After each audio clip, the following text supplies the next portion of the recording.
जी हाँ, हैरान मत होइए। देश के सबसे बड़े न्यायालय की दहलीज से जब बेरोजगार के लिए ऐसी कथित टिप्पणी आए तो देश के युवाओं ने भी कह दिया कि ठीक है साहब, अगर हम काकरोच हैं तो अब राज भी काकरोच की ही करेंगे। स्वागत करिए देश के सबसे नई, सबसे अनोखी और सोशल मीडिया को हिलाकर रख देने वाली पार्टी का, काकरोच जनता पार्टी सीजेपी। पूरा मामला समझिए। 15 मई 2026 को chief justice of India CJI की तरफ से बेरोजगार युवाओं की तुलना कथित तौर पर काकरोच से की गई।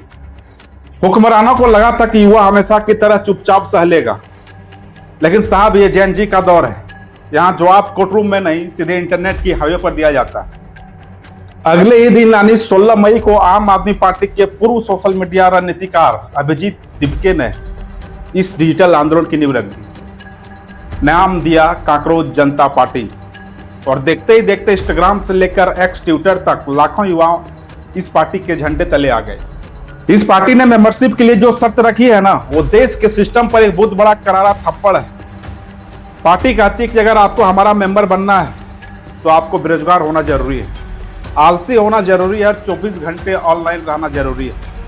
अब लोग हंस रहे हैं, लेकिन मित्रों, इस हंसी के पीछे का दर्द समझिए। जो युवा सालों साल पढ़ाई करके डिग्रियां हाथ में लेकर के वैकेंसी के इंतजार में घर बैठा बैठा डिप्रेशन में जा रहा है, यह शर्त उस बेरोजगार युवा की बेबसी का एक कड़वा आईना है। और जो लोग इसे सिर्फ एक सोशल मीडिया का मजाक समझकर खारिज कर रहे हैं, वो जरा इस काकरोच जनता पार्टी का 5 सूत्री घोषणा पत्र पढ़ लें।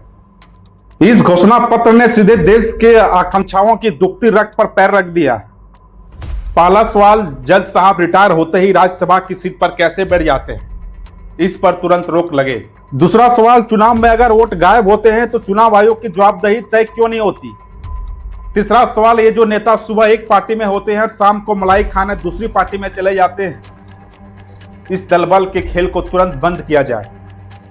साहब, ये वो मुद्दे हैं जिन पर देश की बड़ी बड़ी पार्टियां साफ सूंघकर बैठ जाती है, लेकिन इस काकरोच आंदोलन ने उसे सरेआम चौराहों पर लाकर खड़ा कर दिया। यह आंदोलन इस बात का सबूत है कि जब देश का युवा ठान लेता है तो वो बड़े बड़े से बड़े सिस्टम का अहंकार तोड़ने का दम रखता है। कोर्ट के कमरे में बैठकर युवाओं की परजीवी कहना आसान है साहब, लेकिन जब वही युवा सड़क और सोशल मीडिया पर उतरता है तो अच्छे अच्छे के पसीने छूट जाते हैं।